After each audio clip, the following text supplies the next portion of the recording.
extractor cleaned or your star skiff service? I don't believe...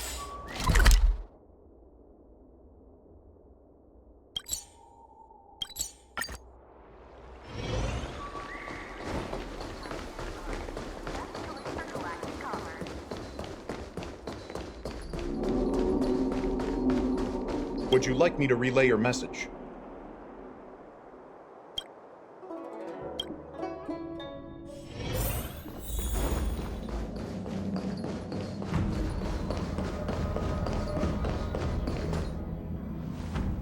Earlier at the Palace of Astral, I introduced these guests from the Astral Express to you, Elder White. But with all the people around, we only exchanged pleasantries. Now, I'd like to officially introduce them to you. These three braved great dangers, accompanying me into perilous places, defeating the chief culprit Vantilia, and uncovering the conspiracies of the disciples of Sanctus Medicus. If you wish to know more, please, feel free to ask us. Well, I skimmed through the reports about the Arbor's rebirth from the Master Diviner Hu Xuan. She's been summoned to the Yu Chui for questioning. There are a lot of doubts within the Alliance about this whole situation. But despite all that, I believe in you. Since you joined the ranks, you have repeatedly achieved remarkable feats. After the High Cloud Quintet each went their separate ways, despite the many criticisms within the Alliance, the Marshal still stood firm against the dissenting voices and entrusted the Lawfu to you. Over the years, you've served the Alliance with loyalty and wisdom. You've taken down abominations in Thalassa, rescued the Xianzhou Yu Chui from a siege, and destroyed the demonic planet summoned by the denizens of abundance. I still remember those battles vividly. There are fools who doubt your loyalty. They're happy to see the divine foresight fail because it gives them some kind of sick satisfaction. They haven't achieved anything of their own, so they feed off the failures of others. But I've seen enough failures in my time. And I want to believe that your loyalty has never wavered.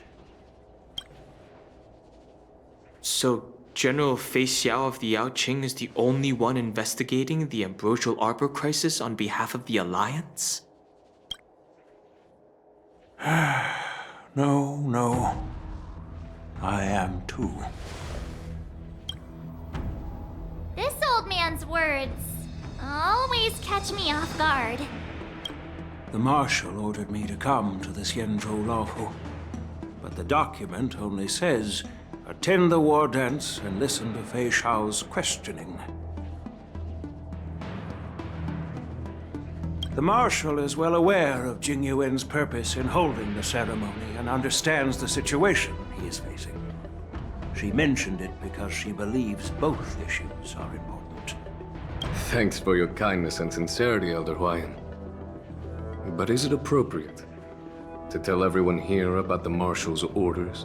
By introducing the Express's witnesses to me alone, aren't you aiming to discern the intentions behind both my actions and Fei Xiao's?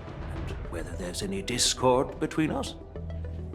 Well, since I'm being open and honest with you, I encourage you young folk to do the same.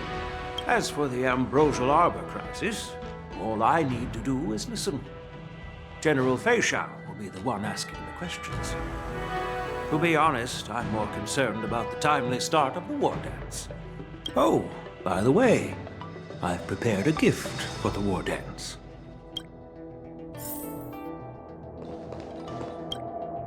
Yes, it's this case right here.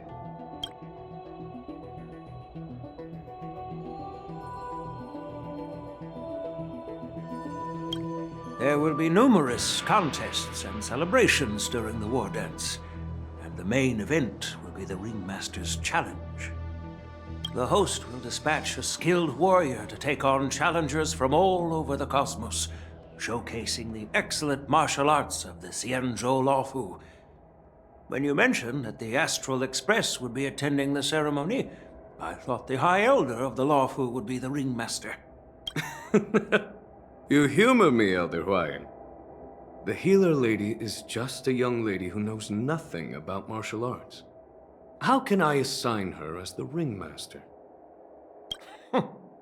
I'm no match to you when it comes to joking. What's this box for? Why don't you open it, General Huayan? This sword case is intended for the War Dance's award. It's empty now, but in a few days, a precious sword will be delivered and stored inside. I don't mean to boast about our skills, but this sword represents the pinnacle of the Ju-Ming's craftsmanship.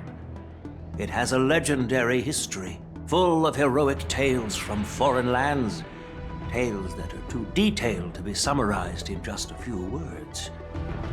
Since the delegation delivering the sword hasn't arrived yet, I'll just leave the case here for now. I've been wondering who would be worthy of such a sword. And then it hit me. I can award it to the champion of the Ringmaster's Challenge. The ceremony's champion is sure to be a perfect match for the sword.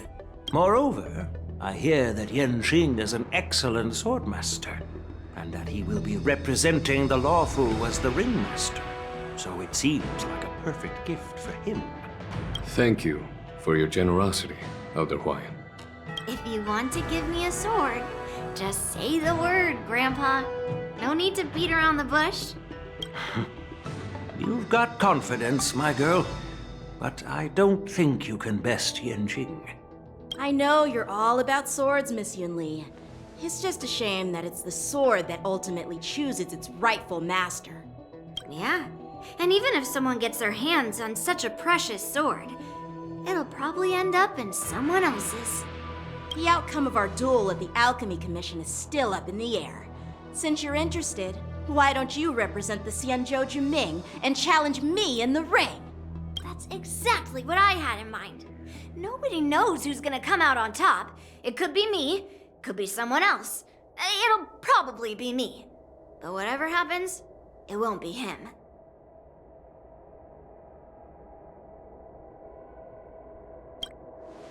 Not to be rude or anything. We've been watching their drama. I'm dying to find out who beats who. Quiet down. We have other guests here. I've prepared this sword to add some excitement to the ceremony, not to have you two squabble. It's not a good look for the Alliance. While you both seem confident that you'll win, you need to remember there can only be one winner and one loser in the ring, which could lead to hard feelings. Actually, I have an idea. We don't know who the winner will be, and it might not be either of you. But if you're eyeing that prize, you'll need to work together. I want you to take on an apprentice who will take part in the war dance and win at least one match. How does that make sense? In my humble opinion, while a Cloud Knight is commendable by securing victories, it's even more so to pass on your skills and spread the way of swordplay. I'd be greatly pleased if this apprentice could represent the Express in the war dance by displaying their Cloud Knight flair and prowess. Well, Elder Huayan's idea is quite interesting. Imparting swordplay skills requires teamwork, and both the winner and the loser will learn a valuable lesson regardless of the outcome. The question is, whom should the two of them take as an apprentice? Huh? Who? Wait, me? I noticed just now that Miss March seemed quite interested in the outcome of your sword fight. So I thought, why not teach her the art of swordplay? Oh, wait. Are you serious, General? Why am I being dragged into this all of a sudden? I've never practiced swordplay before. I'm a total newbie. You really think I can learn it? Well, you'll probably realize I have no hope and give up on me. And that'd be so embarrassing. Isn't this a perfect chance for you? I remember you mentioning that you wanted to learn some sword moves. Yeah, I did say that. But this is all happening so quickly, don't you think? Miss March is like a piece of jade in the rough, just waiting to be shaped. The war dance is the perfect opportunity to see what heights she can reach. I appreciate your kind words, General YN. But won't teaching me swordplay be a waste of Yanqing and Yunli's time?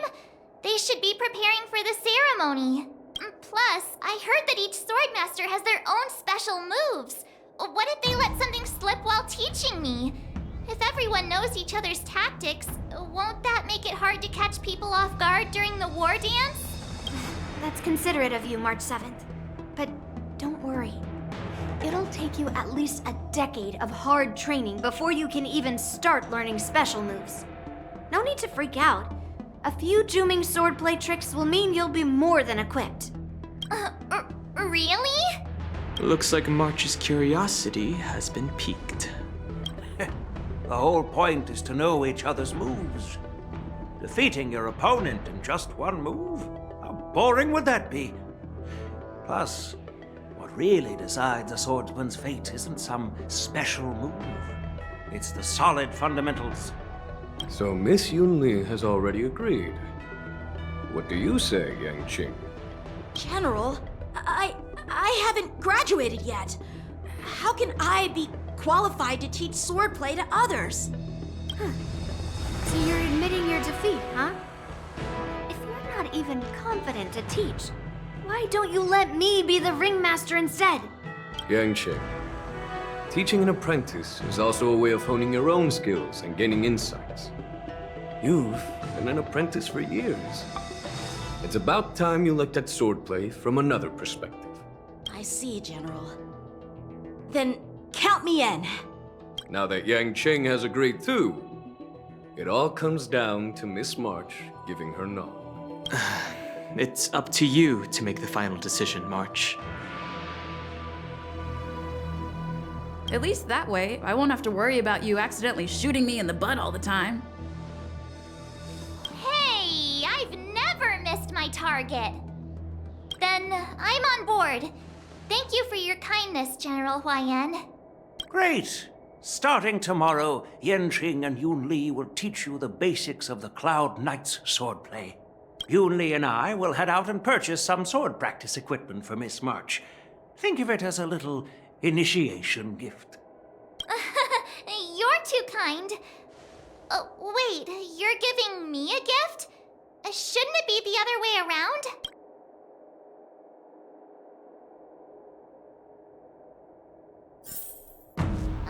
General YN's gone. Wait, why does something feel off about what we talked about? I think we strayed off topic. How did things even get to this point? Yeah, I brought you here because the General said he had some important matters to discuss. But how in the world did Yunli and I suddenly become Miss March's swordplay mentors? Because General Huayan wants us to stick around on the Luofu for some time. But from his point of view, we're no different from all the other tourists who may leave at any time. Since the crew's actions were mentioned in the Luofu's operations log were given to the Alliance, he probably wants to see firsthand if we're as capable as the report claims, or if we're just some made-up excuse to save face. And he wants to see it for himself during the war dance, which is why he even dragged Yunli into this. What began as a simple contest between two swordmasters has now evolved into you two collaborating to mentor March. Elder Huayan is still that tricky general who likes to give everyone a headache.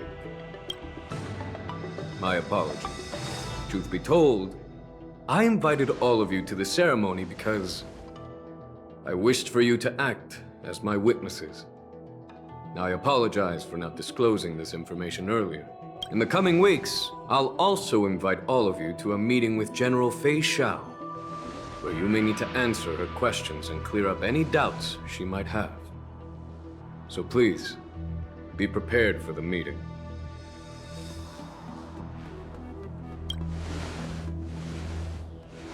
Don't worry, General. No matter what happens, I'm prepared to stay here as the Express's witness. and answer any questions. Thank you, everyone. General, I know there isn't much I can do to share your burden, but as the Lawfu Ringmaster, I won't let anyone defeat me in the war dance. I know.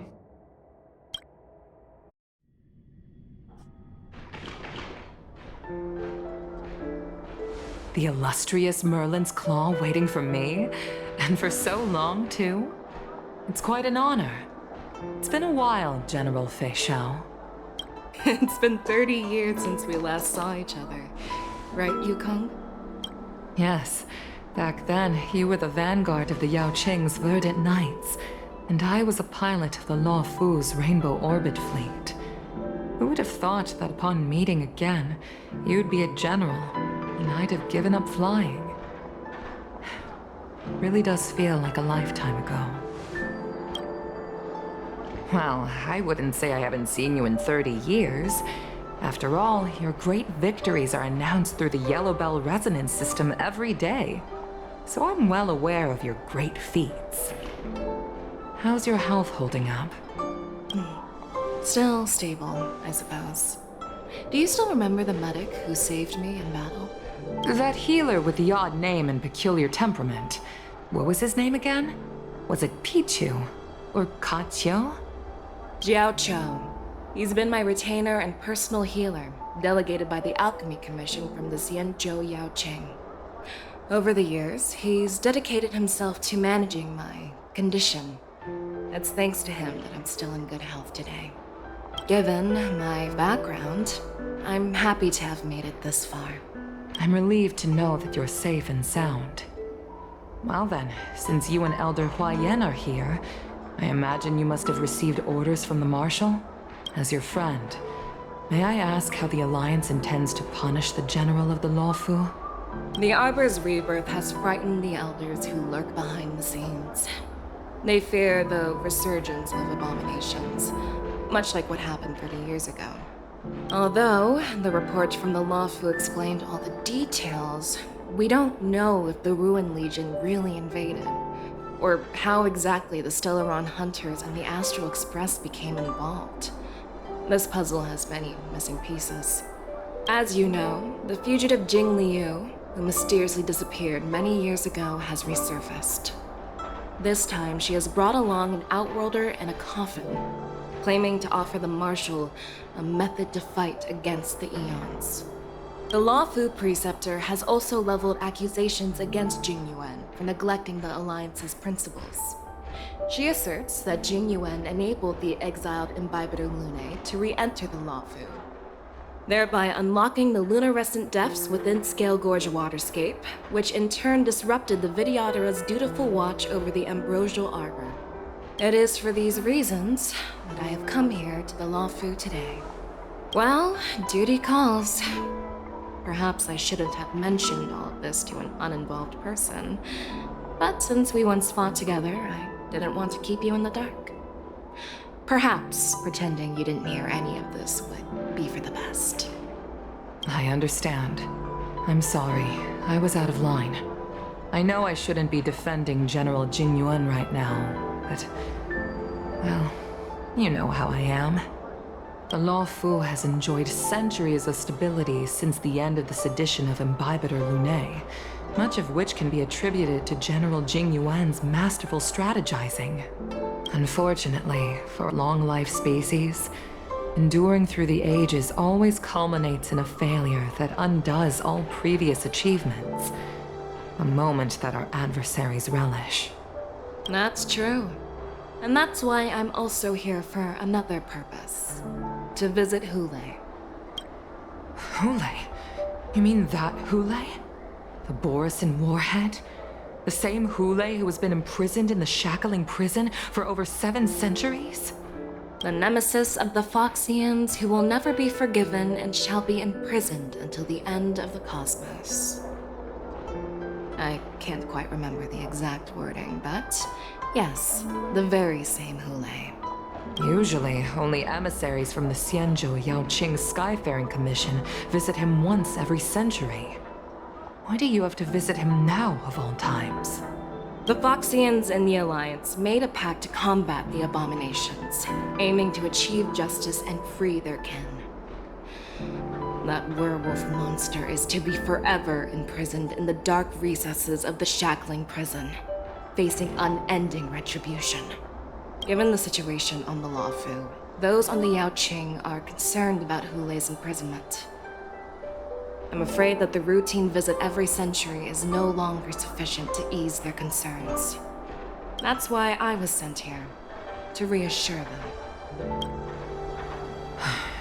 It's all bad news. Well, not everything. There might be a silver lining. Oh, by the way, I found some clues about the thing you asked for. Tell me more. The Verdant Knights followed the route you mentioned and discovered the wreckage of the Whistling Flame ship. Unfortunately, there were no survivors and no cargo.